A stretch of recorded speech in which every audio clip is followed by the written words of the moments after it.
ইফতারিতে যদি এমন একটা প্লেটার থাকে কার না ভালো লাগে। এই রেসিপি দেখলে তো সবারই খেতে মন চাইবে। হ্যালো, আসসালামু আলাইকুম। সবাই কেমন আছেন? আশা করছি সবাই ভালো আছেন। আলহামদুলিল্লাহ, আমরাও ভালো আছি। তো এখানে আমি নিয়ে নিয়েছি চিকেনের লেগ পিসগুলো। আপনারা চাইলে বুকেরগুলো নিতে পারেন। আমি পায়ারগুলো নিয়ে নিলাম। তো এরপরে এখানে আমি সব ধরনের মশলা দিয়ে দিব। তার আগে আমি চিকেনগুলোকে কেটে নিয়েছিলাম। কেটে নিলে ভিতরে মশলাগুলো ভালোভাবে ঢুকবে সেজন্যে। তো এখানে আমি কেটে নিয়ে হলুদ, মরিচ, লবণ, আদা, রসুন দিয়ে দিয়েছি। দেওয়ার পরে আপনাদেরকে দেখিয়ে দিলাম এখানে আমি একটা বারবিকিউ মশলা ইউজ করেছিলাম। তার সাথে আমি একটু বিরিয়ানি মশলাও ইউজ করেছিলাম। আমার কাছে মনে হয় যে বিরিয়ানি মশলাটা দিলে গ্রানটা বা ফ্লেভারটা একটু ভালো আসে সেই জন্যে। তো এখানে আমি পরে একটু সরিষার তেলও দিয়ে দিয়েছি। কাবাবে সরিষার তেল না হলে তো জমিয়ে না, ভালোই লাগে না। তো এরপরে ভালো করে আমি ম্যারিনেট করে দিব। ম্যারিনেট করে আমি সারা রাত রেখে দিব। তো এখনও যারা আমার পেজটি ফলো করেননি অবশ্যই পেজটি ফলো করে নেবেন। তো এখানে আমি পরের দিন যখন আমরা সন্ধ্যাবেলা ইফতারি রেডি করব তখন আমি লেবুর রস দিয়ে দিয়েছি। দিয়ে কতক্ষণ মেখে এরপরে আমি চুলায় একটা ফ্রাই প্যান গরম করে নিই।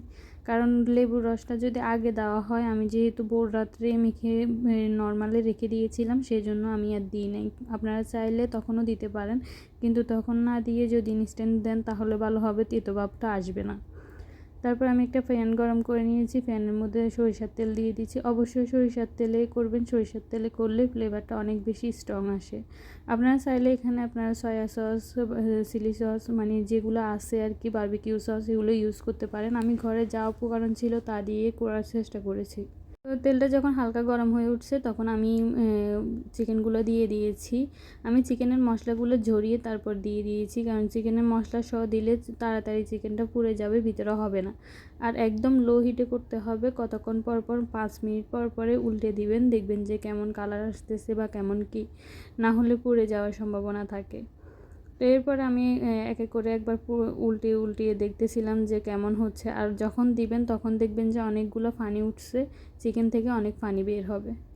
ইদানিং খেয়াল করতেছি বাইরের ভিডিওগুলোই আপনারা বেশি পছন্দ করেন, ওগুলোতেই ভালো ভিউ হয়, মানে রান্নাবান্নার ভিডিও থেকে ওগুলোতেই ভালো ভিউ হয়। অবশ্যই বাইরের ভিডিওগুলো দেওয়ার চেষ্টা করব।